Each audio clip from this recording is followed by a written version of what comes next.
Welcome back to the Cruise Elite podcast. I'm here with Tony. Tony, what's up, man? Good morning. I was taking my sip of coffee right before we started, and you mentioned that you've already had your coffee for the day multiple times. I'm well caffeinated at this point. How much is that? It's only about a cup and a half. You know, I got my, standard size mug. Nothing wild. Just I'll have one full one, and then I'll usually go, I'll do another half. Yeah, it's not too bad. I'm such a wuss when it comes to caffeine. Like, I'll have a half a cup of coffee in the morning, and I'm like, that's good. Well, that's probably good. That's probably good. I used to drink more coffee back in the days of my wrestling coaching career. Early mornings. Yeah, early mornings, long days, like at tournaments and stuff, and I'd have a thermos full of coffee. It was not a good habit to get into. But now I'm a lot better with that. There's some mornings too where I just have, one mug and I'm good to go. Yeah. So what's the drawback? You say it's like good that I don't have a lot of coffee, but why do you say Well, that? I don't, what it is. I don't know. This argument goes back and forth. Is it good for you? Is it bad for you? I don't know what the answer is. I've always been a person that encourages people to ask themselves, how do you feel? Yeah. But I also like to evaluate the habit itself because it is a habit, right? It's a habit for me. So I sort of have to at some point zoom in and ask myself, like, why do I have this habit? Is it a good one for me? Yeah. And that just kind of helps me, I think, have a healthy level of kind of control over it. I think that's important. But for me, it's like most things are pretty okay in moderation. Yeah. It's just, when do you draw the line? Where do you draw the line? And when are you crossing that? For me, it's just, I've sort of found what I feel good from with my coffee. And I also know what I don't feel good from. And I know that back when I was coaching wrestling and drinking a thermos throughout the day, I was more driven on like stress hormones and a little bit jittery and, that kind of thing. And I was able, at some point to realize, this is not a good habit for me. Yeah, that's definitely it for me. It's like getting that like jittery stress feeling. Yeah. And being like, there's stuff to be stressed about in life in general, but it's like, this feels disproportionate, Yeah. And I think some people are probably more sensitive to it than others. Like for me in the morning, caffeine, I mean, honestly, it doesn't do that much for me in terms of like waking me up and making me feel more alert. But if I were to have caffeine after, I don't know, lunchtime at some point, I actually would then go, oh, this was not a good idea. And I used to make that mistake over and over and over again back in those days that I was talking about.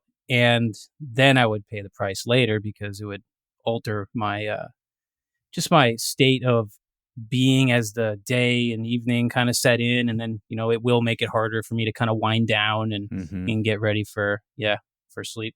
Yeah, that's the same thing I've noticed. It'll give me trouble sleeping if I have it after like 2 or so. Yep. But also like your like afternoon when you kind of like dip in energy. A lot of people have that. Like I'll get that, but it'll just be like this adrenal fatigue feeling. It won't be, it's like I'm almost like more tired, but not tired. I'm not describing it well, but yeah. Yeah, I know kind of what you mean. Like there's fatigue, there's tiredness. Fatigue to me becomes very emotional. Like it's almost like a feeling because it's tied to a lot of frustration. Like when you feel fatigued, it's not a good feeling. You're fatigued in like all ways. Being tired to me is kind of different. Your body might feel tired, but you don't have that, fatigue of all systems. It's almost like overstimulation or something. Yeah. Yep. It's interesting. Yeah. So we've learned about assessment and how people feel before and after some type of change. So I wonder if anyone's going to assess their coffee intake after this. Yeah.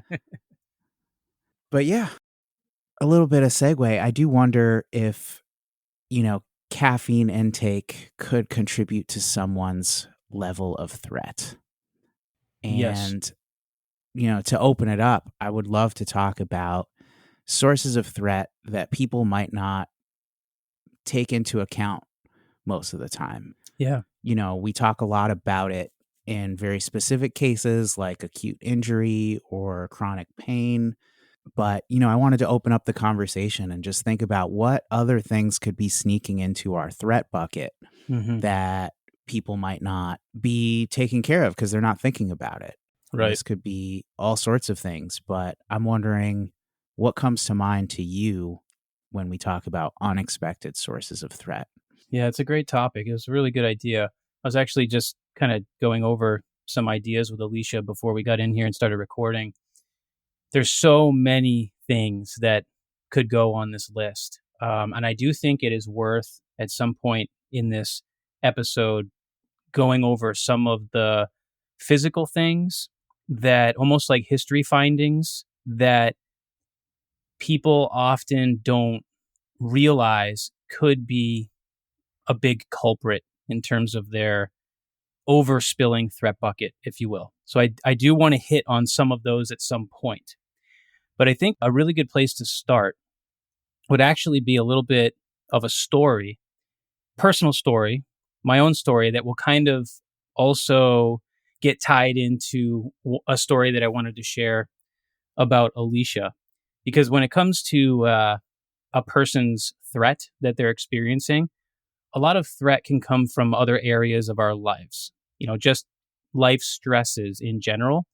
And most people, when they're thinking about the pain they're experiencing or the movement problems that they're trying to solve, whatever the case might be, they really don't understand fully how other stresses coming from different areas of your life can play a huge role in the stress that you're experiencing and even the pain that you're experiencing. So let me start with this story.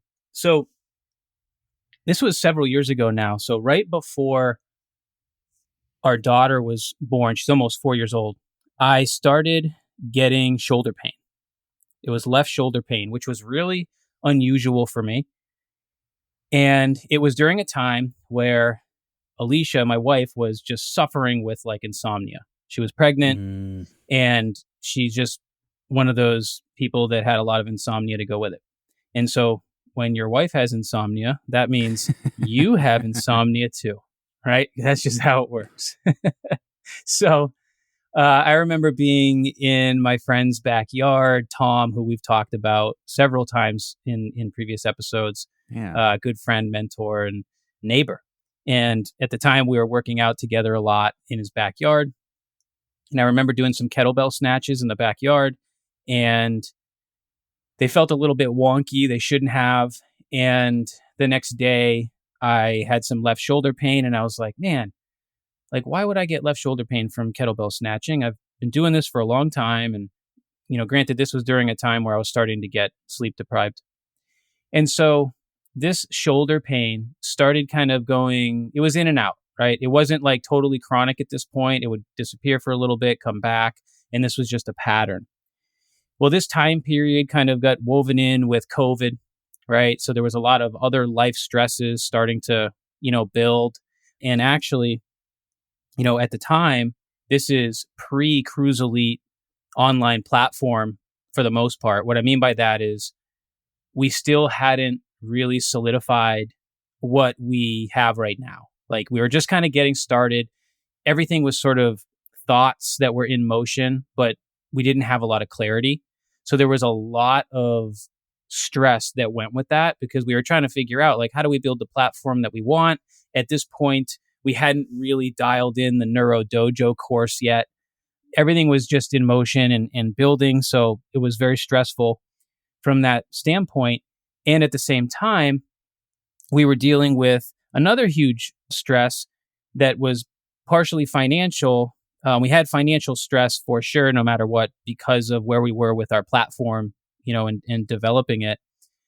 But our landlord had, sprung on us that he was planning on selling our place that we're currently renting. And this was during COVID. And obviously from all the craziness that was going on and the market doing what the market did, Like there was no chance of finding other rentals in our area. And so we were just, we didn't know, are we going to lose this place and then not be able to find another place? It was very, very stressful. So we had that riding on our shoulders. And throughout this time, my shoulder pain was getting worse. And my left shoulder pain eventually also started becoming right shoulder pain. This is totally bizarre for me because I've never had shoulder issues in my life, or even my athletic career. Shoulders were never a thing for me. Yeah. So, and this was actually like AC joint pain, which is also just very strange for me. There's like that clavicle area. And so I started feeling it more, and I was working out, and that was very irritating, and pressing motions started hurting. And sometimes I'd feel okay, but then the next day I'd pay a price because if I got sore in the wrong areas, it was like contributing to feeling pain for a longer period of time. So it was just becoming really annoying. It was starting to now affect my jujitsu, and I felt myself kind of changing the way that I was rolling in jujitsu because I was having this pain. And it was the type of pain that wasn't horrible in the moment as I was using it, but then 24 hours later, I would pay a price for using it. Was it like the dull, persistent ache, or was it? Yeah, it was more dull, was it? persistent ache, and it came with a lot of like local inhibition of muscles, which is a common thing that happens when you feel chronic pain in an area for a long time. Essentially, what happens is the surrounding like local musculature, the fancy word we would say, it becomes inhibited. Yeah. And what that means is like neurologically, it's been compromised so that it's not doing its job as well. It's not contracting as well.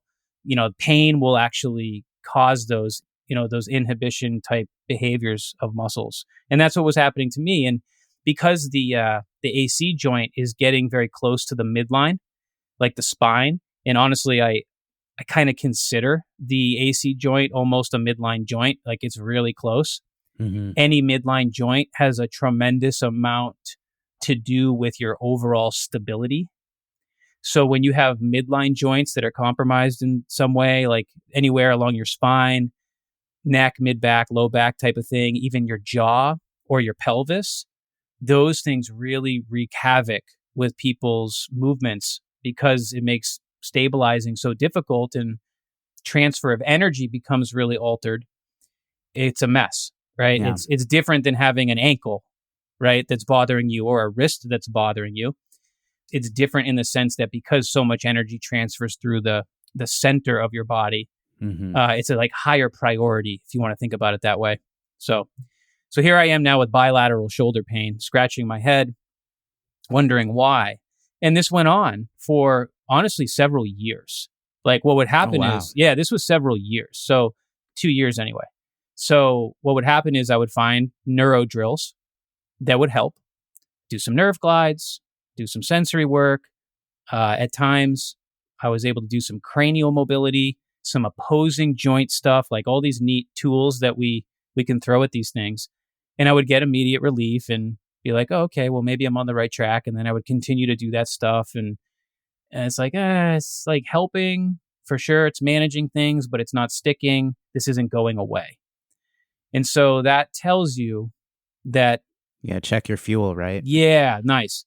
So check your fuel, right? And so in my mind, I was like, yeah, duh. Like I haven't been sleeping well. That sleep deprivation, pre-having a baby, just got woven into the sleep deprivation that comes with having the baby, all that. So yeah, fuel was compromised for sure.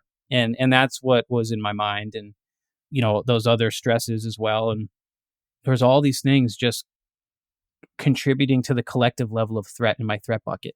And I got very frustrated because of it. My drills weren't sticking. Yeah. So fast forward a little bit, on and off again, shoulder pain, not too terrible bilaterally, but mostly on the left, still feeling it here and there on the right. And as time went on, we got things more dialed in. This gets us to a point in this story where we really got the Neuro Dojo course dialed in. and we had a very successful enrollment. Now, we had taught the Neuro Dojo several times before this, but those experiences were helping us figure out exactly what we wanted this course to be. Yeah. And so finally, we felt like we had that dialed, and, we went full bore with our enrollment process, and we had an amazing enrollment, and it was a big moment for us and something that we wanted to celebrate. And honestly, we had been under so much stress for so long financially and figuring out the platform and all the things that come with it. The housing thing passed, by the way. Mm-hmm. That ended up being good news, except for the fact that our landlord pulled some BS with us during that time to continue to try to make a buck and basically increased our living expenses here like 50%. Ouch. So yeah, it was a nightmare. And honestly, like the threat of losing our housing arrangement here hasn't completely gone away, but it's at least stable right now, as stable as it could be. And so we've had to adapt. We've had to adapt to all of these things, as many people have during the last 3-4 years. So we got to this enrollment process. It went amazing, and we got a great group of people, and it was time to celebrate, which we don't do easily. Like, our heads are usually down and we're working hard. We almost forget to celebrate. And we were kind of reminded, like, hey, take a break, relax. This is awesome. You're about to go into this new Neuro Dojo course with an amazing group. And so we did. And I'm not kidding you. The next day, after we sort of acknowledged the success and how happy we were about what was happening, the next day my shoulder pain was gone. And it has never come back. It's not even threatened to come back. Wow. And it's like, wow, that's one of those things I'm always educating my clients about, except I experienced it real time. Like, what happened there? Like, I don't know. There's, you could look at that several different ways. For me, I'm not a stranger to pain existing in the body because of a collective level of threat, depending on what that's coming from. And when you find ways to dismantle that threat, amazing things can happen, right? Your brain starts perceiving things differently. I didn't have an injury. I'm not saying I went to jujitsu and someone yanked on my arm weird and I had an injury. This was chronic pain that developed because of higher levels of stress. That was my brain's output, my brain's response to my threat bucket spilling over. And that success that we had with that enrollment period was so huge for us that it emptied out my bucket, and along with it went that shoulder pain, which is wild. Mm-hmm. Yeah, it's the metaphorical weight on your shoulders was lifted, right? Seriously. And so that happens to people all the time. A lot of people miss it. They don't even know what happened. Some people are super tuned into that and they know what happened. But it's interesting. A lot of times, I've witnessed that kind of thing happening with clients and stuff. And most of the time, no offense, average clients, but you guys wake up one day and your pain's not there and you forgot you had the pain anyway. I mean, that happens all the time, even myself. But it's really interesting to think how something that could be chronic and, something that was going on for so long literally could go away with more of what I would call an improvement in my emotional well-being. Yeah. That's what that was. Yeah. Yeah. The existential threat was, lessened. You were turning a corner and yeah. I mean, that's an awesome story, and I'm really happy for you, by the way. Thanks. But yeah, it's crazy to think that your body would just cause you pain. Yeah, it's under this existential threat, right? Oddly enough, the brain is such an interesting structure in this way because it's wired for survival. And so many of the health things that we experience are actually protective outputs. And what I mean by that is when your brain knows that something is wrong, it's going to do everything in its power to essentially not allow you to change and use vital energy that it might need. And there's like a lot of behavioral inhibitions that can get tied into this too. Like if you are in a job that you currently hate for several different reasons, and it's really affecting you in a lot of different ways, you might be the person that wakes up in the morning with unexpected back pain. And that back pain's job is to keep you from going to work, even though you don't know that. Because the stress, and there's actually like literal research studies. I'm not able to say like there's one enormous study that I learned about a while ago. It was much older. I think it's from like the early 90s, maybe late 80s. But it was interesting because they found that a lot of people's back pain experiences were coming from job dissatisfaction. It's interesting. It's like if you don't want to do something, really, really badly, your brain and nervous system finds a way to make that happen. And then behavioral inhibitions kick in and you are not doing that thing because of this, but you don't necessarily know that they're connected. Yeah. An example that comes to mind is like people with stage fright, like getting nauseous beforehand, or like their body's like, well, you really don't want to do this, so let me make it easier for you. It's interesting you say that. I experienced that early on in my athletic career, being very nervous before wrestling, right? And that tying into some athletic injuries. But also like even before that, I guess I would say like early high school, I hated school so much that my mom couldn't wake me up to go in the morning. Like couldn't do it. I had some periods like that. Yeah, and I made sure that she couldn't wake me up. And so like now I'm going to school at 10. It's like, and I made sure that was the plan. I didn't know that was the plan consciously. Right. But that's the plan that I was creating with those behaviors. So it's interesting, your brain is wired to keep you safe. It's wired for survival. And, when things are very threatening for you in life, sometimes your brain finds a way to help you, even though it might not be the right form of help in the long run. Yeah. It makes me think about, some people, it's like they just can't catch a break.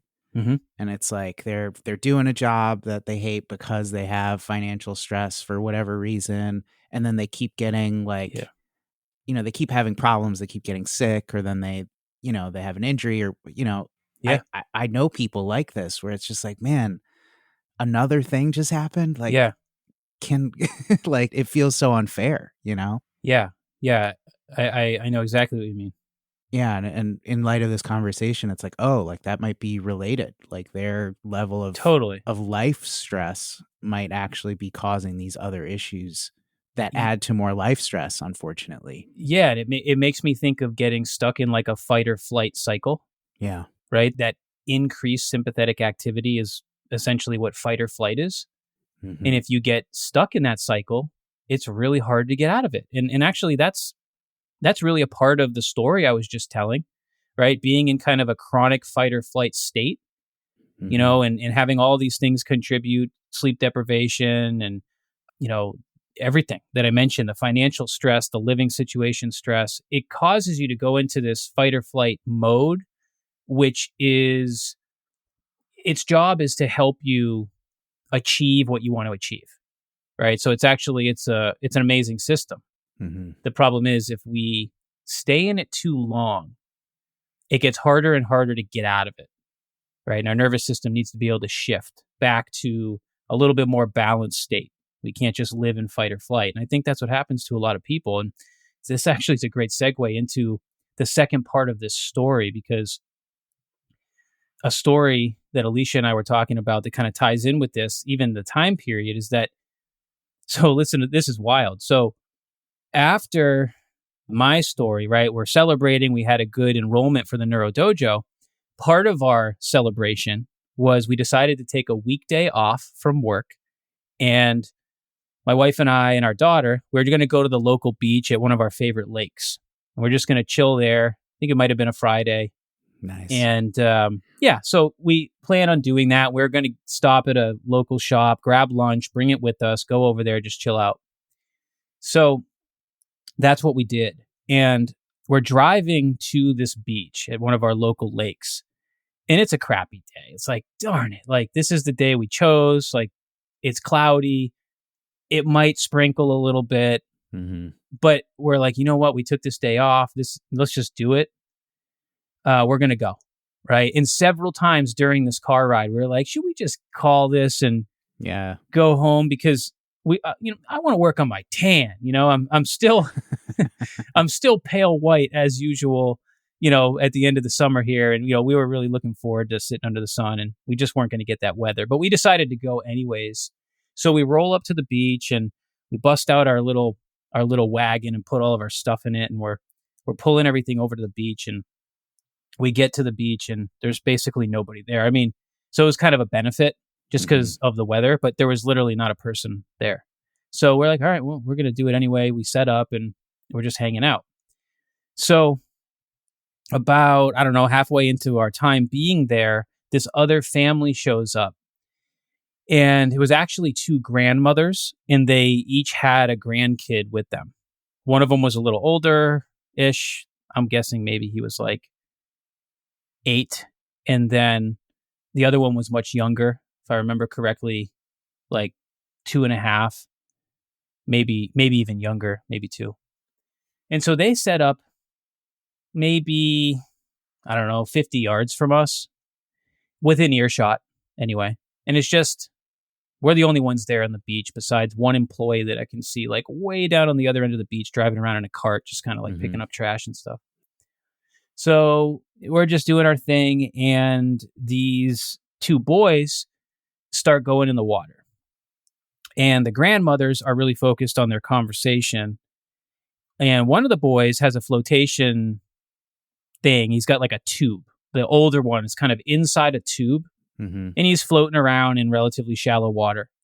And the littler guy just wants to follow him around because he's the older one, but he doesn't have flotation. And Alicia and I are sort of seeing this kid out of the corner of our eye, and we're starting to get nervous because this 2-year-old is going in the water. The grandmother isn't really keeping good track of him. And he has zero flotation. And he's going, he starts out knee deep. Now he's waist deep. Alicia's starting to get really nervous, I can tell. And we're kind of keeping an eye out. And now this little guy is in chest deep water. And the grandmother is like not paying attention. And I'm like, oh boy, this is wild. Like, how are you allowing this to happen? And we're a fair distance away from the water at this point. So Alicia says to me, I want to go to the bathroom, and I want to take our daughter. I can't leave right now because I'm getting very, very anxious about this little boy. And I was just like, yeah, me too. And a few minutes pass, and then finally I'm like, okay, I got to calm down. Like, I'm going to lay back on this towel and just relax. So I lay back on the towel and start to relax. And all of a sudden I hear this explosion and sand just raining down on me. And I get up, I sit up, and my wife, Alicia, is in a full bore sprint for like 75 yards. And the little boy is under the water. And all you see is his hands flailing. And then his head comes up a little bit, and then he sinks in his hand. I mean, it is bad. She does a full sprint with all of her clothes on into this lake. And she grabs this kid up who was really shocked. And actually his lips were like starting to get purplish and blue. And she's like, are you okay? Are you okay? And like basically kind of like shaking him and seeing, if he's okay. And it took him a little while because he was super shocked, but he had swallowed some water and he's coughing that up. And all this happened before the grandmother was even super aware of what was going on. And then she finally came over and she was like, oh my God. And it was like, I mean, you want to talk about an adrenaline dump? Yeah. It was an adrenaline dump. So, we Alicia, we just kind of like let them do their thing, and the grandmother didn't really say anything. I think at this point she was really embarrassed, and I think she was embarrassed in front of her friend. Mm-hmm. But then what happened is, as we went back to our towel and we were chilling out, trying to anyways, I'll get to that. Nice relaxing day. Yes. Yeah. Nice relaxing break. The other woman had like gone to the restroom, and then the grandmother, who was the grandparent of this little guy, she came over and she was like, "Thank God you were here. I can't believe this. Just, thank God you were here." And we ended up picking up our stuff and leaving. And Alicia was like, adrenaline dump city. Like, I was able to kind of shake it off. Mm-hmm. She wasn't. And it was like a very, very stressful experience for her. Very stressful. She if you've ever experienced, an adrenaline dump that can happen for several days after an intense experience, like if you've ever been in like a car accident or Mm-hmm. something along those lines, you can really feel it for several days afterwards. It's kind of wild. And that's what happened to Alicia. And she, one of the things that happened to her several days later was she had chronic shoulder pain. And yeah, we did not associate those two things at the time. It was just kind of like, she's like, she said to me, she's like, "Why am I getting shoulder pain now?"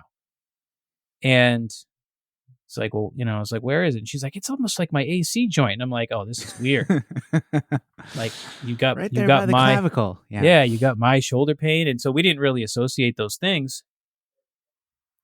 But looking back on it now, that's when it started. That's what tipped her threat bucket over. Mm-hmm. And she developed that mysterious pain that did not happen because of an injury event. And she had to start to manage things in her workout. And then she started, doing some neuro and figuring out how to solve it, which, by the way, the cool thing was hers was solvable with Mm-hmm. neuro drills. Mm-hmm. She actually started doing vision work, particularly an exercise called a smooth pursuit. And she started doing smooth pursuits. It became a high payoff drill for her. The way she was doing it, the directionality of it had to do with the pain that she was feeling.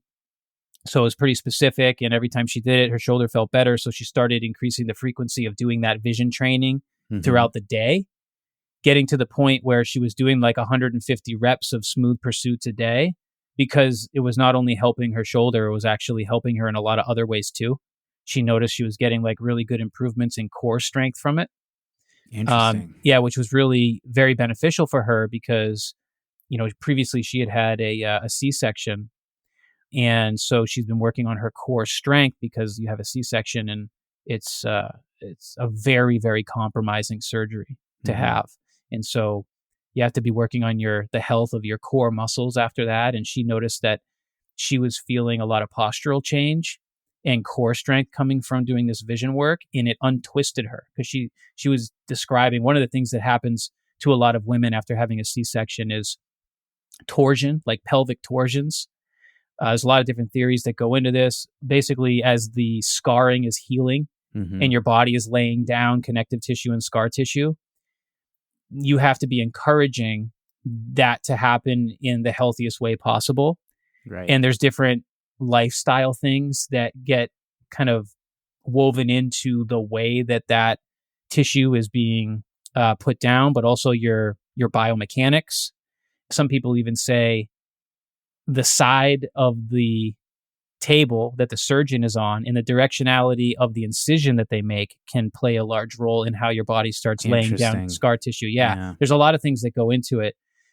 Anyways, she always felt throughout her rehab from this that she felt kind of torqued and twisted. And so from the vision training, which is pretty cool, that torque was coming out. And so she just kept doing this, and it actually took care of that shoulder pain rather quickly. Became a high payoff drill for her that she's still doing now. Can you describe just briefly what that drill is? Yeah. So you look at a visual target. Let's say you're holding a pen or a pencil and you're looking at the tip of the pen. You hold it out in front of you at an arm's distance away in the center position. You're going to look at your target with both of your eyes, and then you're going to move the target, let's say to your right, and you're going to follow it with both of your eyes. So this is an eye tracking exercise. So your head stays straight on, Yep. But your eyes are falling. Got it. You got it. Yeah. And the idea is it's supposed to be a nice, smooth tracking motion.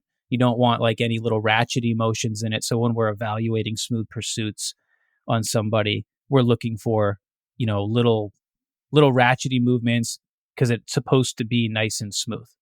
Don't they do this as like a DUI test sometimes? Exactly. Yeah, because because it is also kind of an assessment for the cerebellum. The cerebellum is highly affected when you're under the influence of alcohol. Your coordination deteriorates because your cerebellum is the structure that helps you coordinate more complicated tasks. So yeah, a lot of those assessments that they would run for DUI and stuff are actually neuro assessments. And looking at the eyes can give you a good idea what's happening at the cerebellar level. But yeah, smooth pursuits are a really interesting stimulus for the cerebellum, for the cortex. We use them a lot for helping people with different issues and pain. Yeah. Yeah. Well, thank goodness you guys were there on that beach on that day. Seriously. And that's the day you picked and you decided to keep going even though it was raining. We talk about that because we almost turned around, but it was like, we had to be there and it was just wild. And we talk about like what would have happened, what would have 40 more seconds done in that situation. This kid, although he was in water that he could barely stand in, what happened was he was backing up and he tripped and he fell. He fell backwards. So he couldn't right himself in the water, even though he was in shallow water. And that's, from what I understand, a pretty common cause of drowning at that age. Yeah. Yeah. So scary. Yeah. I wonder where that little boy is today. Yeah. I don't know if he's going to be getting back in the water anytime soon. I wonder. He probably got pretty freaked out. Yeah. So hypothetically, could that type of traumatic experience for the boy be a source of threat later in life? Like, could that be something that could be causing shoulder pain at age 30? Yeah. Or something like that. Have you encountered that? I do think that that's a thing for sure. It kind of goes back to, a traumatic experience causing those fight or flight responses. And whether or not your nervous system and brain can feel safe enough to eventually down-regulate from that. Right? And so your sympathetics are supposed to elevate during stressful situations. It helps you accomplish things, right? You're supposed to get that dump of stress hormones and that adrenaline, because adrenaline's amazing at helping you do things. So that all that is supposed to happen. The question is, can you downregulate from that? And what happens if your brain doesn't understand now that it's safe? It's not turning off those fight or flight responses. And this happens for a very long period of time. It gets harder and harder and harder to get yourself out of fight or flight mode. So I do think that that is how a lot of traumatic experiences, even acute ones, like things that happen one time, can turn into long-term issues. And then, of course, if those traumatic experiences are happening, over and over again, then it's the same concept, just it's even harder, right? It's even harder to get out of that fight or flight response. Here's the interesting thing about what I think I've learned about the brain and the nervous system is that, well, we know the brain is wired for survival, above everything else. Your brain does not understand the difference between types of stress. It doesn't necessarily understand the stress that you might feel sitting at a red light in traffic when you know you're already late to be somewhere. It doesn't necessarily know that's different from running as fast as you can from a dog with big giant teeth that's going to bite you. Yeah. Right? It's just types of stress matter. It's more about intensity of stress, but your brain doesn't know, oh, this is just a red light. Everything's going to be okay. So you're going to have this type of stress versus that's a scary dog with big teeth. You're going to have this type of stress response. It doesn't really work like that. So that's why we have to be mindful of trying to do everything in our power to achieve some level of balance, or just know that when we've had stress in our life, acute or chronic, that we need to do things to help us dismantle that stress. Otherwise, our brain's just trying to do what it's designed to do, which is keep us alive. And sometimes the best strategy to do that is to keep the stress dial up, right? Keep that fight or flight switch on. And we just know that that is not a good long-term strategy. Yeah. So, to open it up a little bit, I love this paradigm of upregulating and downregulating, right? Yeah. Sympathetic versus parasympathetic. Right. And you've already brought up many examples, anxiety, existential stress, hating your workplace. Right. Some other things that come to mind is if you're training all the time and you're doing jujitsu, it's like that's already probably up regulating that sympathetic response, right? Mm-hmm. We started this conversation talking about caffeine, and I know that caffeine and cortisol Mm-hmm. are related somehow. Mm-hmm. I don't know the particulars, but it can stress people out. Mm-hmm. What are some other things that can sneakily be factors that people Yeah. should be thinking about if they're not? Yeah, there's a long list of things, really. As you started to say, overtraining, Yeah. right? Overtraining really it's a big one. If you're doing more than what your system can handle, there's going to be a long-term cost to that. It's hard for people to be aware of that sometimes because they don't know what the ramifications might look like. I know that in the kind of first generation of my athletic career, I was definitely overtraining, but I didn't know it.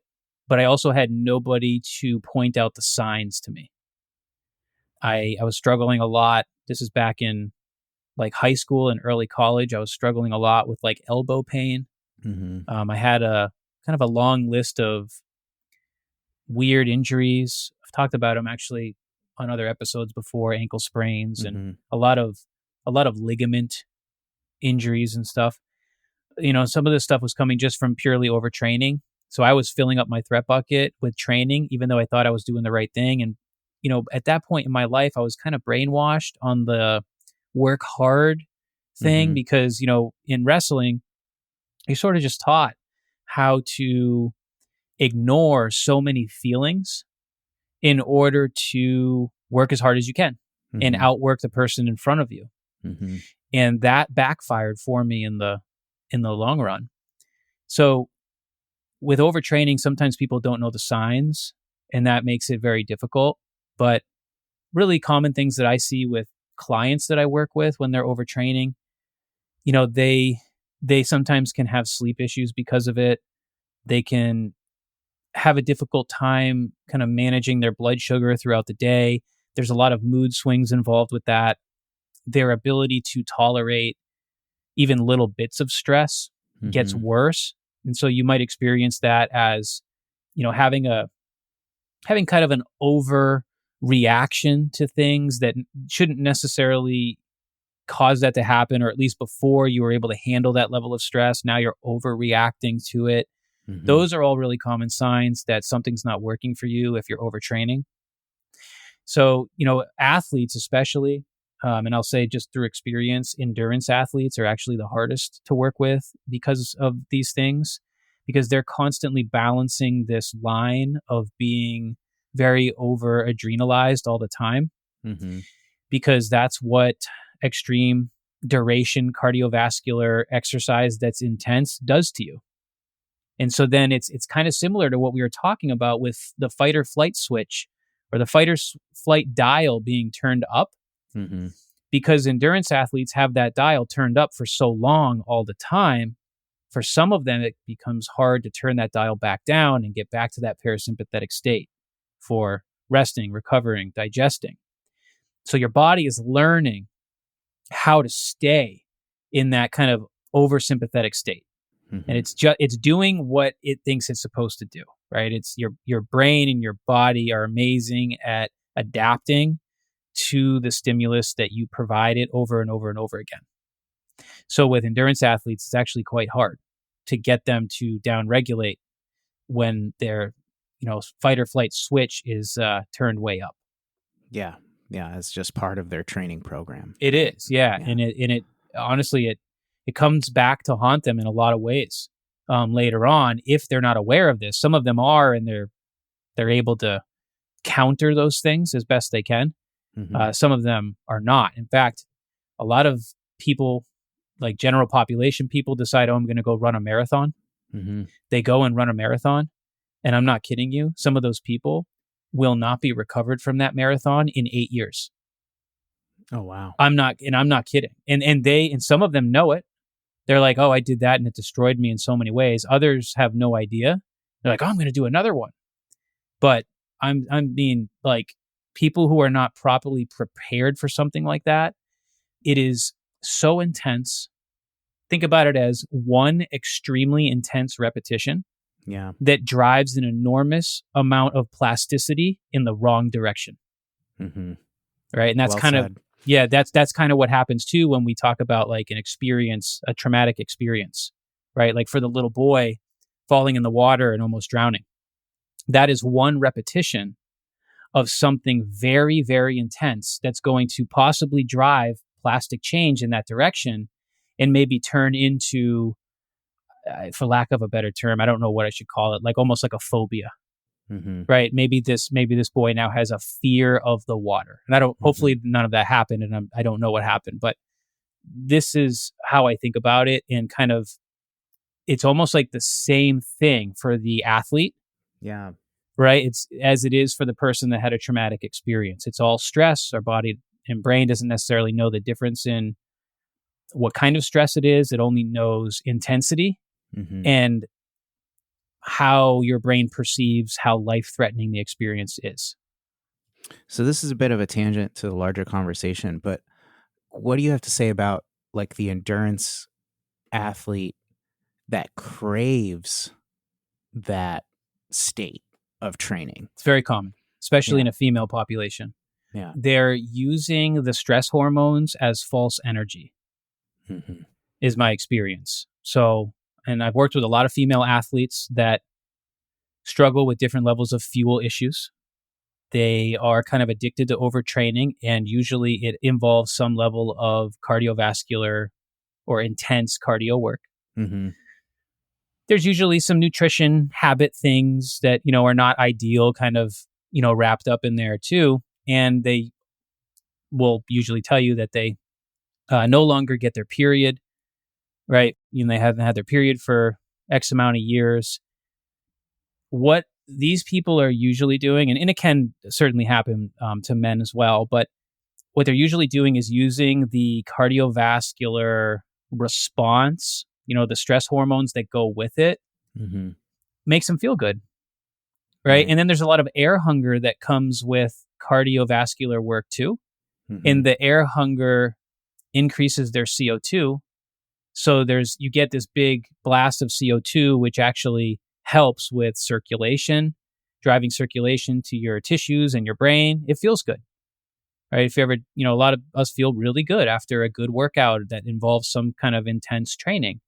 The problem is when you're in a fuel deficit and you start recognizing that as what you need all the time, you're now finding a way to go and get your energy from stress hormones instead of fuel. Instead of actual fuel. And that presents a lot of problems later on down the road. Yeah. Very interesting. So you mentioned something earlier that I wanted to drill down on. You said blood sugar. Yeah. How is that related to threat specifically? Well, so what I mean by that is, I don't actually mean like measuring your blood sugar necessarily. If you've ever had a time where you should have eaten a meal and you've gone too long in between meals, and sometimes you'll feel jittery or something, you'll find that you have focus issues, you can't concentrate the way you want to, and maybe you start to experience that you're feeling cold, your hands are cold, your feet are cold, the tip of your nose is cold. These are all really common signs that you're in need of fuel, immediate fuel. And so sometimes this is a blood sugar issue, maybe other times it's not. I'm not saying we have to test and necessarily find out, but what I am saying is being aware of those feelings tells you that something's off. A lot of times people will make more mistakes when this has happened too. I know that's how it is for me anyway. And when you feel that your body is having a stress response from not being properly fueled frequently enough, and that absolutely can add levels of stress to your threat bucket. So let me ask you this. You're doing a mini cut, right? Yeah. And that's a pretty normal thing you do at least once a year, you said. Yeah. I got a little behind, but yeah, normally it's like a springtime thing for me, but it didn't work out for me. This last spring, I didn't do it. And then I decided, okay, I'll save it for the fall. I started to do it in the fall, but I was under too much stress and I could feel that. So I bailed. Yeah. Like I lost a few pounds and then I was like, you know what? Like, I don't think this is sustainable for me right now. I'm going to bail on this idea. And it wasn't even necessarily a New Year's resolution, but as of recently, I was like, I'm feeling like I'm in a place where I could do this. So I'm like maybe 10 or 12 days in, I've lost 2 pounds. So, and I feel good. And I'm like, okay, that's I think fast. Yeah, that's fast. That's how it is for me at first. Yeah, I know the pattern. That's really fast. And I feel really good from that. Everything's sustainable. The needle's moving in the right direction. So I'm like, okay, let's try this right now, because I think that from a stress perspective, my threat bucket is at a place where it can handle this additional stress, because guess what? A calorie deficit is additional stress that's going to go into your bucket. Yeah. And I was just thinking, especially around this time of year, people are making resolutions. They're finally going to get healthy and get fit. Yeah. And a lot of people are doing two things simultaneously. They're working out way more than they did prior, and they're on some kind of diet. They're eating healthier. They're restricting a little more. That to me sounds like a perfect combination to increase your threat bucket. It is. That's important. It's a good point, because we have this tendency to think that any adjustment we make in our life with working out or with nutrition, we tend to think that's always going to be healthy. And what people have to understand is it is added stress. Training is added stress to our life. Changing your nutrition, especially if you're choosing to be in a calorie deficit, that is a significant level of threat added to your bucket. Right. And it's important to know that, because people just assume, oh, I'm going to eat less. For you. Yeah, it's good for me. I'm going to eat less food. Well, it might be good for you in several ways, but everything is about energy balance, and it comes with, other things, and you got to be careful of that. Right. And that's why I failed to do it in the fall, because I just felt like overall my stress levels were too high. And I could kind of tell that those little simple adjustments I was trying to make in my lifestyle with eating, it wasn't really working for me. I wasn't able to stay satiated during the parts of the day that I should have been able to. And things were just a little bit out of whack, and my body was craving more. And so, you have to understand, anyone who's wanting to lose weight, like, first, regardless of what Instagram and any social media is telling you, there's so much garbage about weight loss. Sorry to break the truth to you, but if you want to lose weight, you have to eat less food. And if you want to lose fat, you have to consume less calories. Regardless of what all the gurus tell you, that's the truth. So that is stress. Right? And so when we want to lose weight, we are on purpose making the choice to put ourselves in a fuel deficit. And you got to be dialed in on that.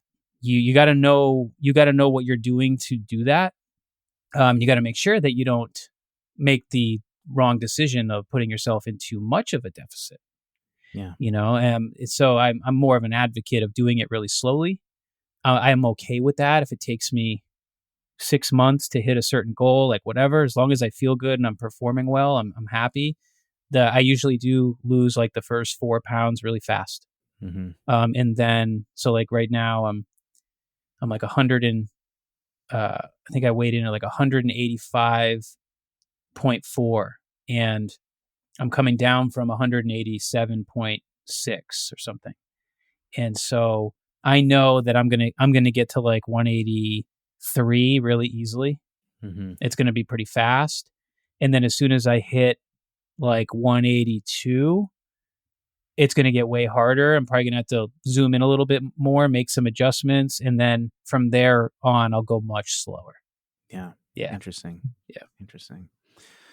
So there's a slew of other things that I wanted to ask you about. So given the time, maybe I'll just kind of pepper you with some, Yeah, for sure. some kind of rapid fire factors, and you can tell me a little bit. Yeah. And I've got it. a couple bullets here too that I might hit on as we go. Excellent. So visual impairments, right? That's on my list. Yeah. I can think of several, but the most obvious is just some sort of poor eyesight. Yeah. Poor eyesight. Yes. There's a lot of different things to say about vision. I'm going to mention the one that I think is probably one of the most important, if not the most important, and that is binocular vision. And what binocular vision is both of your eyes working as a team together. Okay, that's the key for binocular vision. So your eyes are supposed to work together to do things. And for a number of different reasons, sometimes it's imbalance in eye muscles. Your eyes can start to do different things, and your brain will compensate and decide to use one eye more than the other. Mm-hmm. There's actually tests you can do that I teach people how to do. There's a whole cool kind of category of training for binocular vision that uses a tool called a Brock string, which is just a white string with beads on it, and you hold it up to your nose. And basically what you're doing is you're looking down the string, mm-hmm. and based on what the person sees, you ask them, hey, I want you to look at the green bead. How many strings do you see going into it? How many strings do you see going out of it? The right answer is I see 2 in, going in, 2 out, exiting the bead. Mm-hmm. And some people will say, oh, I only see 1. Or they'll say, I see 2 exiting, but 1 going in, and that second one's trying to come back, but it's kind of ghosting on me. Mm-hmm. So there's a whole series of assessments that we would run here to see, like, are your eyes working like a team? Mm-hmm. Because if they're not, due to some eye muscle imbalances, you encounter what's called a suppression, which is your brain essentially turning off one of your eyes so that the other one can do everything. And a ton of people have mild suppression, and they don't know it, myself included. This is something that I had like really bad through high school. I actually think that it's one of the reasons that I think it's one of the things that made both my academic and athletic career challenging. Yeah. But it's very important because suppression is a big factor for overall fatigue and stress. Yeah. Speaking of fatigue and stress, what about, just staring at screens all the time? That's on my list. Yeah. Nice. Let's talk about that. Yeah. Guess what? If you're staring at a screen all day, like most of us are, and you do have suppression, eventually that suppression is going to get worse and worse and worse as the weaker eye fatigues out. Now, sometimes people don't really notice a negative response from this, but other times people feel like their energy has been sucked out of them. Yeah. Right. I know that if I'm on the computer all day long, because I'm doing a lot of editing on videos, plus mm-hmm. teaching on Zoom or whatever I'm doing, some days I'm like, wow, that just really like took my energy. And a lot of it is because you are boxed in with your visual skills. You're essentially stuck in what's called convergence, where your eyes are pulled inwards, and you're not getting a good variety of change in your eye muscles and their ability to focus on near things and far things. And if you have suppression, you're going to feel that fatigue creep up on you. So just based on, position of what your eyes are doing when you have a lot of screen time, that can play a huge role in overall levels of threat in the threat bucket. Yeah, I know my girlfriend, she'll get headaches and mm-hmm. want to take a nap if she's been on the computer all day. Yeah, that's common. So, tension headaches, neck tension. Mm-hmm. It's interesting when you're on the computer all day and your eyes are converged, that convergence of your eye muscles is very tied into what's called the midbrain, which is the top portion of your brainstem, because the The eye muscles that pull your eyes down and in are supplied by nerves that insert into the top portion of the brainstem. And it just so happens the top portion of the brainstem is the beginning of the sympathetic nervous system.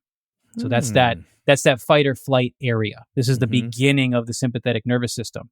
So that means that lots of convergence-based tasks are actually going to increase our sympathetics. So for somebody that is already under a great deal of stress, who now has to stare at a computer screen or a smartphone all day long, they might find that increasing their sympathetics from all of that convergence could increase the number of headaches they feel, or it could increase the neck tension or low back tension that they feel, or even cause pain to eventually appear. And I think a great deal of that is because of that increase in sympathetic activity. Yeah, absolutely. Out of curiosity, at what distance do your eyes go from convergence to non-convergence? Do you know? That's a great question. I don't know. Yeah. I don't know. No, I'm not sure what the line would be, But I can tell you that even just taking a quick break from the computer screen every half hour or so to look at things in the distance or go for a walk so that you just naturally look to the distance. You don't even have to worry about, how long are you doing it? That goes a long way. Yeah, for sure. So what about someone that wears glasses sometimes? Is it possible that the threat is increased when they're not wearing glasses and they should be, or is it increased perhaps because they're wearing glasses and that's manipulating their vision? Do you have any thoughts on that? Yeah, I'm glad you mentioned this. This was not on my list, and this is a really important thing to mention. So it depends on why the person is in the glasses to begin with, but this brings up a great opportunity to mention both progressive lenses or types of monovision setups, where monovision is like you have part of your prescription is for seeing, let's say, into the distance. Part of it is for seeing up close. Sometimes, I think there's such thing as like monovision contact lenses. Sometimes people have monovision prescriptions with their glasses. Amazingly, they do monovision surgeries where they permanently cause this monovision that's supposed to be an amazing thing for you. Progressive lenses are similar in the fact that they're different part of the lens will help you do different things, right? So a lot of times people will wear readers or something where if they move their eyes down, they can now see, the menu up close very easily. And then if they move their eyes up, they can now see better in the distance. Okay. Well, in theory, it sounds like an amazing invention. And honestly, for some people who are not as sensitive to this kind of thing, it may be. There are people out there, I think, who are saying, oh, these lenses really help me. They've helped me in this way. Well, guess what?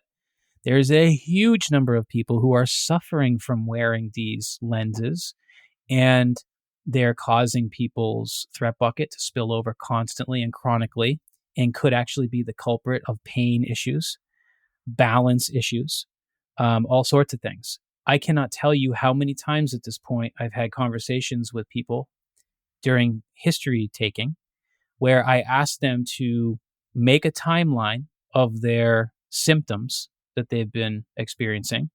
And then we also get a timeline on when they went into a new prescription or brand new monovision lenses or progressive lenses. And the timeline is lined up exactly. And people are like, whoa, this is weird. I've also had people who were suffering from very significant balance problems that came with a lot of midline pain, like neck, shoulders, mid-back. And all that stuff started happening when they were put in the new lenses. It's happening like crazy. And what's the reason behind this is because when you alter somebody's visual picture like that, you are creating a sensory mismatch. And so it's done on purpose. Okay, your eye doctor just he or she doesn't understand what could happen chronically to a person when you change their vision like that. So you're creating a sensory mismatch. Your brain is getting confused by the difference is in input, information coming in from your visual system. And if you create that kind of sensory mismatch, because this is the visual system, remember, sitting at the top of that neural hierarchy, your brain is prioritizing the information that comes in from your eyes, if that information is skewed in some way and confusing for when it goes to the interpretation process, then a lot of negative outputs can be created. They're usually pain issues and balance issues. So it's a big deal. It's a huge deal, and something that I talk to people a lot about. It's actually a hard conversation sometimes because there are people getting LASIK surgeries out there and getting. That's going to be my next question. Yeah, they're getting permanent monovision changes to their eyes, and like one woman I spoke with who was a member of ours for a while. She had that surgery, and the only reason I even found out about it is because she was going through our curriculum on vision assessing and training. And every time she did a vision training drill, she felt sick. She felt horrible. She felt nauseous. She couldn't do them. She would wake up the next day. Her eye muscles would be tired. She'd have almost like a tension headache. She had no tolerance for doing a simple smooth pursuit. And that's very problematic. Yeah. In talking to her, it turns out she had one of those surgeries. And she said, I forgot to tell you, I also had a LASIK surgery, monovision. She explained the whole thing. She said, it's been life-changing. I said, oh, well, I got to be careful what I say here, because she thinks it's life-changing, yet she's the only person in the group who can't do 2 reps of smooth pursuit without increased tension in her body and headaches and pain and feeling nauseous. So there's no doubt that if your competency and tolerance is so low with basic vision exercises, you may think something changed your life because you can see things more clearly, but you don't understand the ramifications of that in a motor output scenario where now you're struggling with balance issues and your walking gait is different, and that stuff really matters. So that's a tricky conversation to have with people. I also have had great clients that were wearing monovision prescriptions, and they're like, okay, cool. I'm going to ditch these and see what happens. And every time, I have not had an instance where somebody was like, I tried what you said and I can't tell. Every single time they dropped the monovision or the progressives and they were like, wow, you were right. My balance is better. I'm not getting back pain or whatever. I'm not getting the neck tension. So it's wild. Yeah. Is vision training something that could, if someone gets LASIK, is that something that they're going to deal with for the rest of their lives? Or is there enough plasticity if they work towards it? Can their brain adjust to the new input? And tough to say. I haven't, so far I haven't had an experience where somebody who's had that surgery has dedicated themselves to vision training in that way. So I'm not sure, but I have had the experience where people who were having a great deal of sensory mismatch from lenses of some kind, well, part of the reason they were having such a drastic sensory mismatch is because they had vision problems to begin with. So those people I have seen have success with vision training to help create some plastic change in the right direction. Yeah, fascinating. It is. I'm glad that was a good one to mention. Yeah. What about color impairments, like color blindness or anything? Does that it can make a big it can be a big deal for people. I think it varies on the individual. I don't know why or how necessarily. I've got a friend who is colorblind, good buddy. There's no question it's affected his posture significantly. Interesting. Yeah. Your eyes, in the neurology that goes with our visual system, drives an enormous amount of our posture. He has a lot of posture issues globally, hips, spine, neck, deals with a lot of neck tension. So I think it's certainly affecting him in those ways. He also has a lot of eye muscle imbalance and stuff. So it can matter for people, but it probably varies on the individual and in other factors as well. And oddly enough, people can be sensitive to color. If they're not colorblind, color is actually a really fascinating stimulus. It can work for you or against you. So just like we have high payoff exercises, right? Like we test a stimulus and then we see, okay, what did that do for our nervous system? Better, same, or worse? you can actually test color. And I did this about 2 months ago, maybe 3 months ago now, on Instagram. I said, okay, it was like a Saturday and I was bored and I'm like, let's do a little experiment on Instagram. We're going to do a little brain, experiment here. And I explained the whole thing in a slide in my stories. And I'm like, I'm going to have you look at several different colors that I'm going to put on the screen. And I instructed people to assess each color. So stare at the color for roughly 15 seconds and then retest whatever movement they want to test. And I think I put like green, blue, red, and yellow. So each slide, they were able to pause the slide and stare at it and retest. And then at the end, I put a poll and I had people describe what they experienced. And one of the things was like, did you have less pain? Did you have more pain? Did your range of motion improve? And then the last was like, did your range of motion improve and did your pain decrease? And it was really fascinating. It was very balanced in the answers to which colors helped people the most. But there were quite a few people, I think about 60, if I remember correctly, it was like 60-something% of people altogether had a decrease in pain and an increase in their range of motion just from looking at one specific color. So it was really neat. And you can use color to your advantage in the work. Was it the same color for everybody? It wasn't. It was mixed a little bit. So I trying to remember the exact, I thought blue. If I remember, I think blue was the best one. Mm-hmm. Then red and green was pretty close. And then yellow came in last, but not by a ton. It was fairly balanced. Yeah. Which is like, oh, okay, well, that's not too surprising. Everyone responds differently to a stimulus. And I know that in my experience, that's kind of goes with what I'm used to. So I have colored glasses. So like if you're working with me one-on-one in person, and depending on the type of work we're doing, I might say, hey, put these on. And they're blue glasses. And that's a stimulus. And that's a stimulus, right? And it's very activating for the cortex. And so different colors will do different things. Like red is very activating for the sympathetics.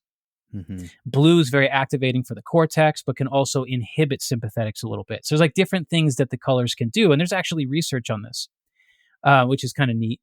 I think a lot of it kind of comes from... well, it correlates with like the daylight, right? Well, so the spectrum of light. Yeah. So, gosh, you can go deep into that rabbit hole. There's a lot there that I don't understand, but it's cool because I don't have to. I can just put these glasses on people and see what happens. Right. So I have this. And then assess. That's right. I have a collection of these glasses. So I've got yellow, I've got red, green, and blue. And I've even used different shades of like, I guess you would call it like lavender is actually a really interesting one for people. Mm. And it can, I mean, we're talking people that have had chronic pain for years, put on whatever, green glasses.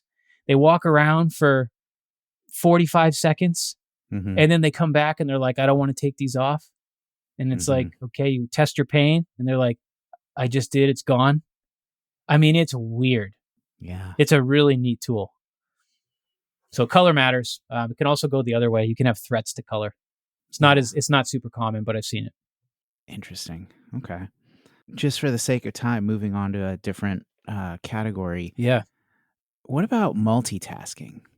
Because this is something I think about a lot, where it's like I'm concentrating on something, or maybe I'm not concentrating on something, but I'm trying to do something and I've got music going or a podcast going.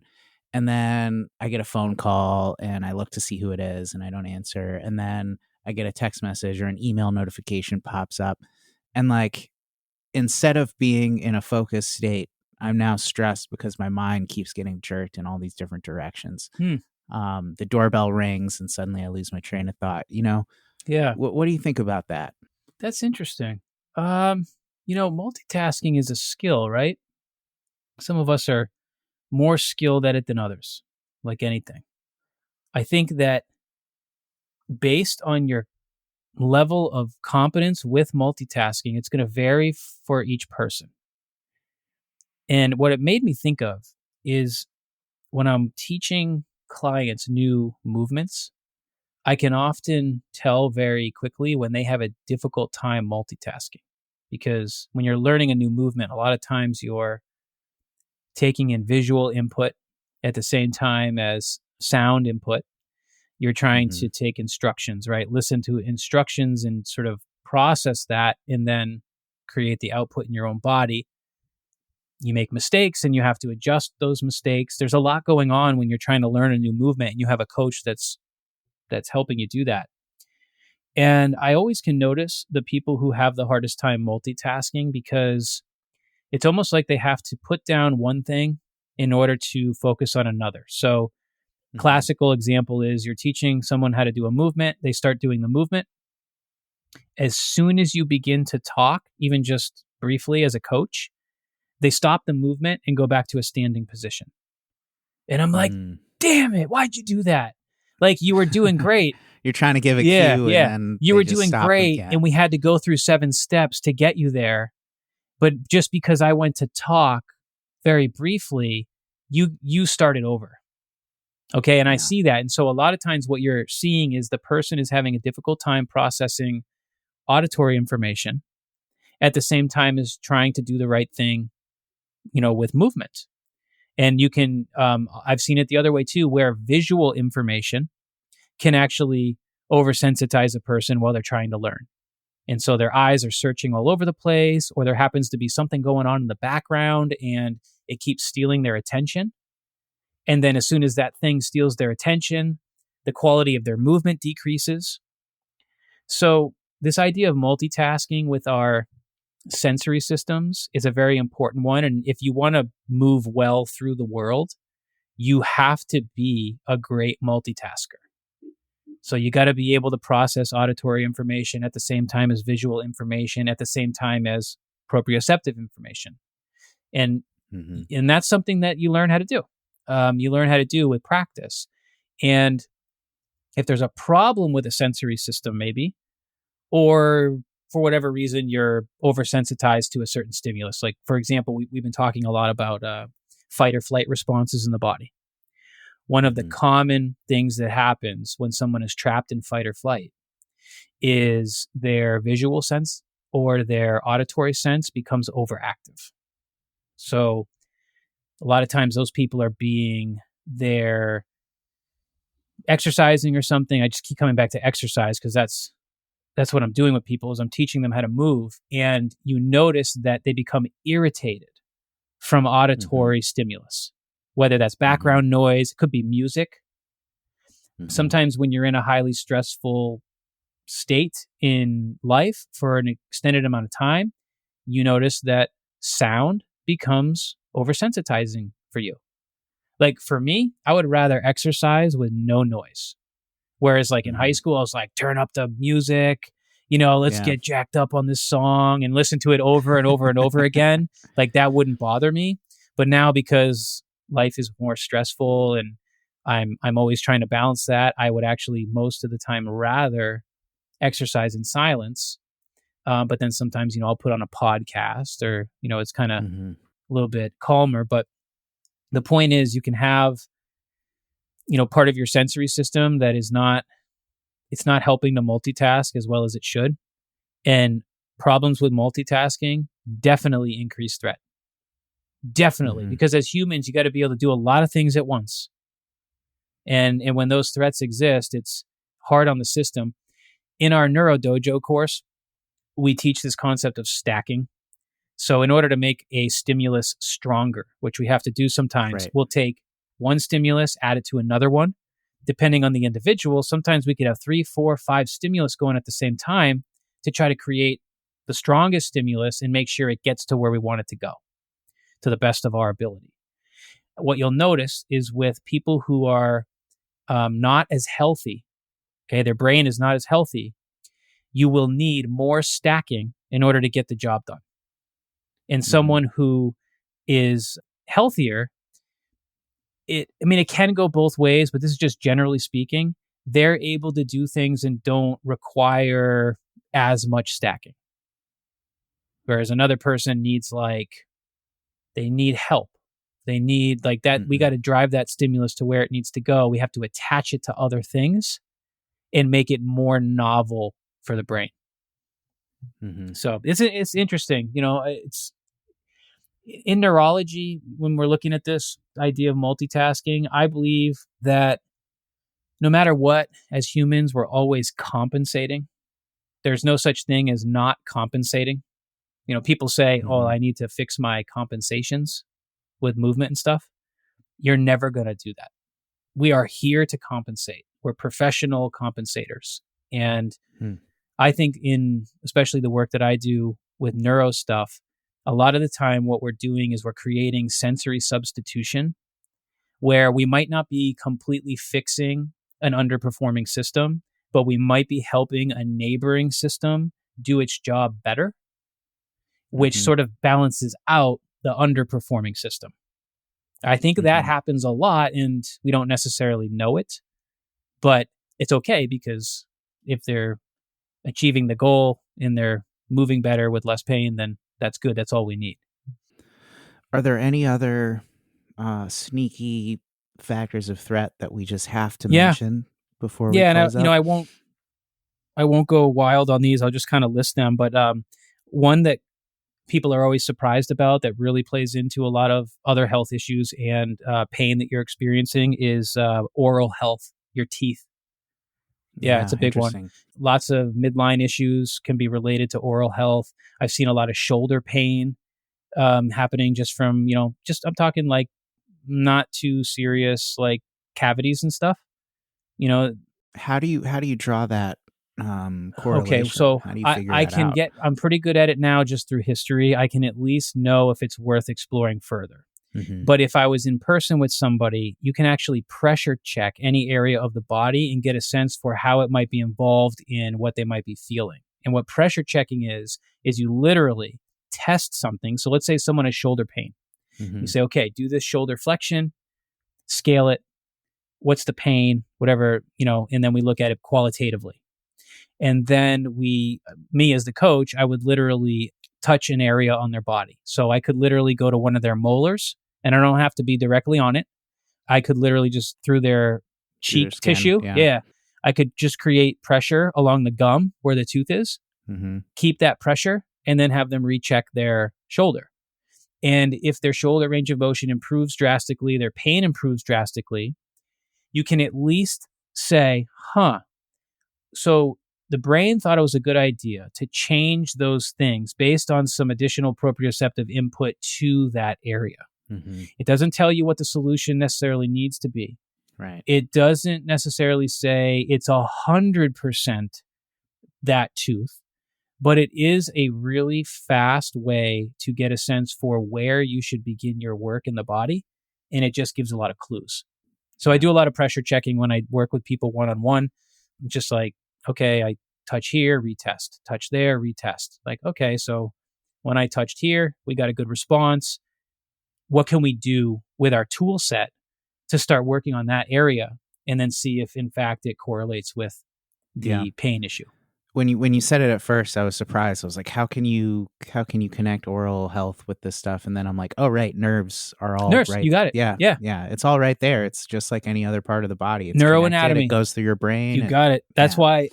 So somebody that would witness what I just described, who didn't have any knowledge on like neuroanatomy and stuff, they would be like, that looks like voodoo. That looks like magic, or placebo. Right? Like how I hear that all the time with neuro stuff. And it's like, sure, but you could also just Google trigeminal nerve. Because when you touch a person's tooth and you start messing around with trigeminal nerve, it's a massive nerve that does a lot of widespread things in our body and related to muscle tone. It's related to posture. It's related to oral health. It's related to gut health. There's so many things about the trigeminal nerve, right? It's a lot of times when something looks like voodoo or it looks like woo-woo, I guess we would say, a lot of times there's like literally specific neuroanatomy that can back up why something like that might be useful. Yeah. And that's why we're here learning about it to try to apply it. On my list here, breathing dysfunction. We have an older podcast that people could reference on breathing dysfunction, but bottom line is if you have some level of breathing dysfunction, that can reach into every facet of your life and definitely will add a lot of threat to the threat bucket. Asthma is one of the findings that, I would talk about with a client and want to know about if a person has asthma or has a history of asthma. A lot of times people don't think they have any kind of breathing problem, and they'll tell you that they used to have asthma, and they don't know that they're still somewhat compromised from asthma. And a lot of those folks are struggling with neck tension, back pain, pain between the shoulder blades, things like that. And training your breathing and increasing your competency there can go a long, long way. Yeah. Let's see. So scars on the body. Sure. Scar tissue. Yeah, we've talked about that in the past. That's a scar to any area of the body is a big insult to the skin and the receptors of the skin.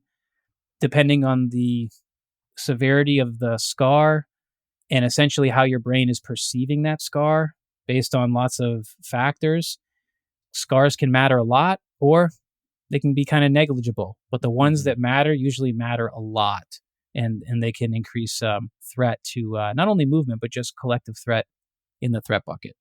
So that surgery someone had in third grade that they never really think about, there could still be lasting effects later related to that scar tissue and the disruption of the sensory function there. You got it, for sure. It's a blurry spot on the map, and I'll tell you that scars along the midline are usually higher priority to the brain. They cause more threat. So that could be anywhere from your skull to your mouth, spine, neck, mid-back, low back, and pelvis, and also along the trunk and abdomen.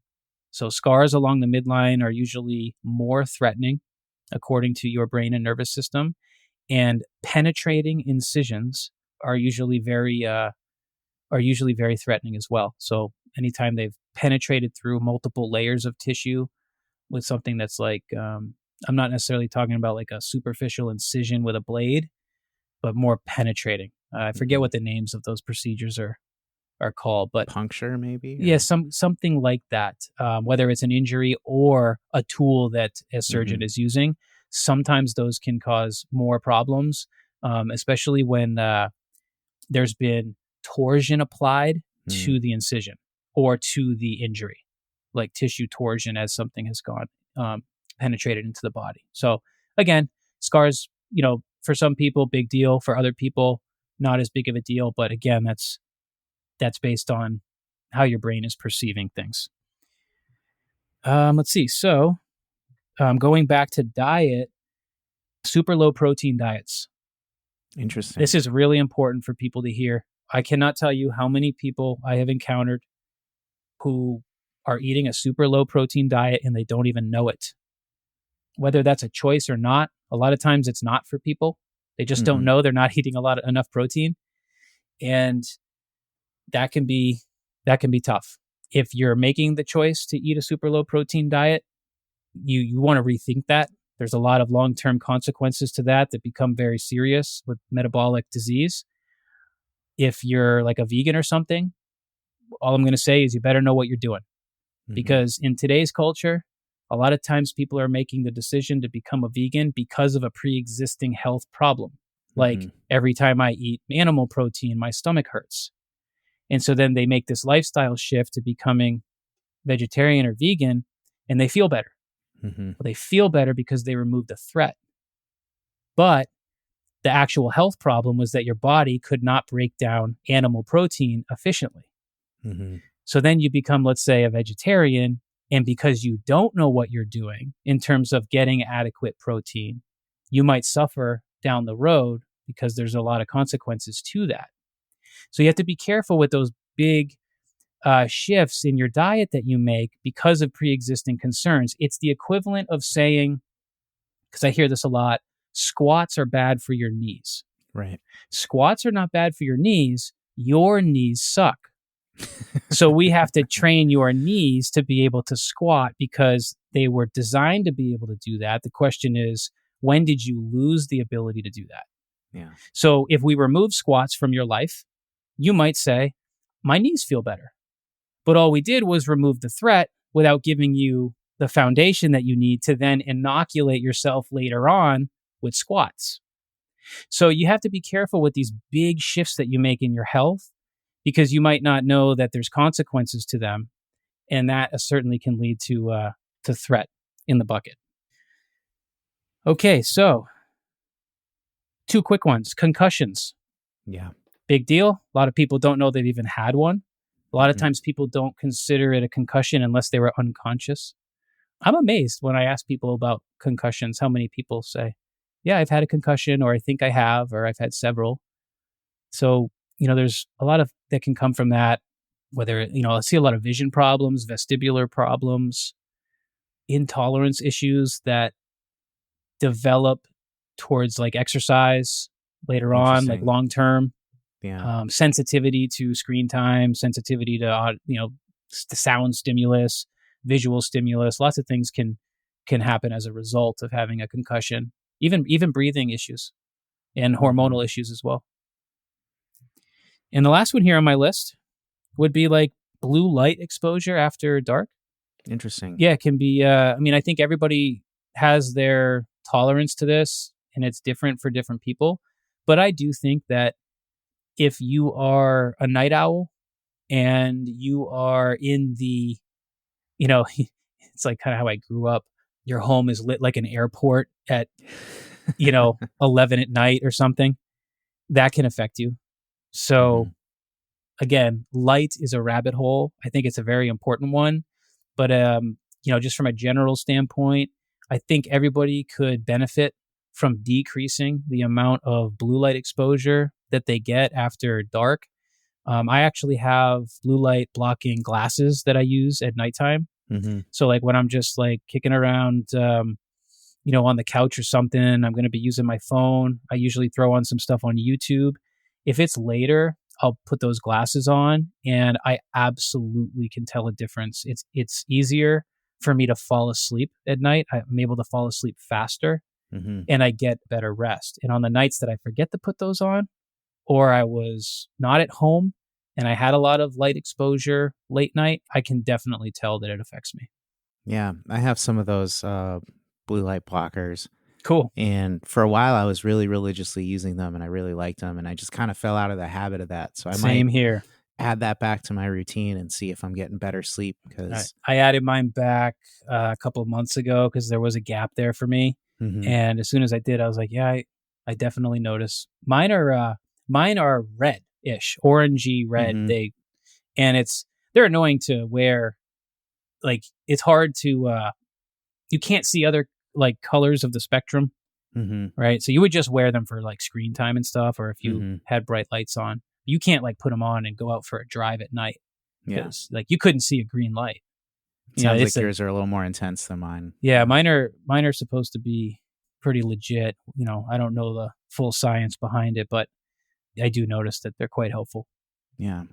Although I wonder if there might be a cost to that, like if you were to wear those all the time and do stuff with them, and now your brain isn't getting the stimulus it's used to getting in terms of color differentiation or something, Well, and that could add to threat somehow. so kind of along those lines, I think because the pendulum always swings really far in the in the opposite direction. Eventually, Yeah. a lot of people are wearing blue blocking glasses during the day, Mm. which to me is kind of like, well, dude, you need blue light too. It's part of the Mhm. spectrum, and it's okay. Like people now think, how people have demonized the sympathetic nervous system or fight or Mhm. flight, Yeah. right? It's not necessarily that it's bad, right? It's just we don't want to be under the dominance of your fight or flight system all the time. Yeah. It's kind of like that, and blue light is not necessarily bad as long as we're getting it at the right times.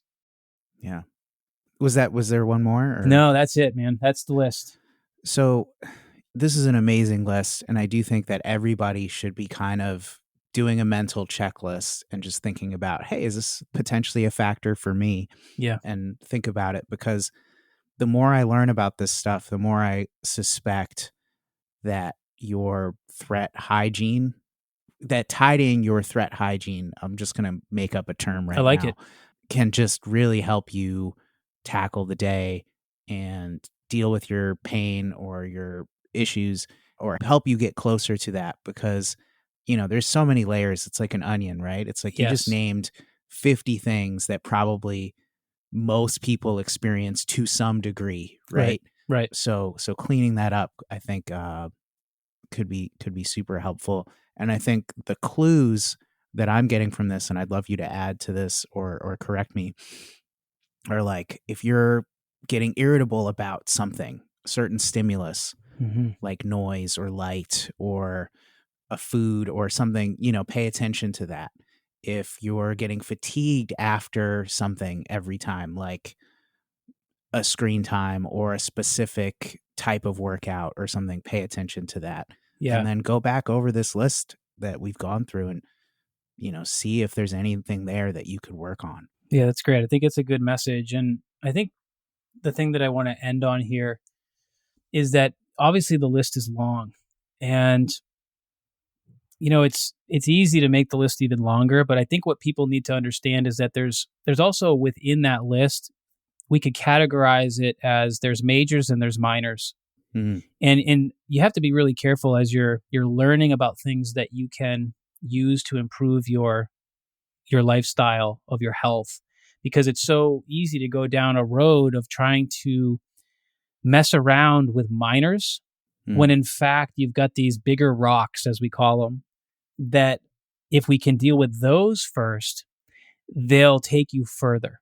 Whereas like messing around with the minors might not be enough, and it might be kind of overshadowed by some other things, right? So an example of that would be like if you really are sleep deprived and you think you can improve your sleep, but instead of trying to improve your sleep, you decide to go buy a supplement that comes with all these claims of improved this and improved that. It's not that adding a supplement is a bad idea or isn't going to work, but it's not the same as actually strategizing to improve your sleep, because that will go further for your health in the long run. So you do have to be careful about majors versus minors, big rocks versus little rocks. And I also say that, because I know people are out there listening to and watching a lot of other content out there from other people putting stuff out there, there's a lot of influencers out there that are leading you down a road of all minors. And they're doing it for their monetary gain. And, there's no commercial after Tony and I are done here that's asking you to buy the supplement that we just created. It's not, we're talking about, shifting your attention to building your own awareness, right? And understanding, how do you feel with what you're doing? And then zooming in on those bigger rocks to try to improve those things, because oftentimes when you improve those things, other things get better as a result without even needing to tackle them. Yeah, your shoulders got better not because of all of your interventions, but because you turned a corner on a really big milestone. Yeah, exactly. All right, there it is. Thank you guys all for listening. I hope you enjoyed this episode on unexpected sources of threat that may be contributing to your threat bucket. This will be a good time to remind you that very soon we're going to be talking a lot more about our newest Neuro Fundamentals course that we're going to be starting the enrollment process in February. So coming up very quickly. So if you're a movement professional or somebody that just considers yourself a movement nerd and you want to start this journey on learning more about applied neurology so that you can better help yourself, but also gain a better tool set to help your clients, then this is going to be a wonderful way to get you started. That's it for today. I almost said it. I was just doing YouTube videos. That's it for today, guys. We'll be back real soon. Peace out.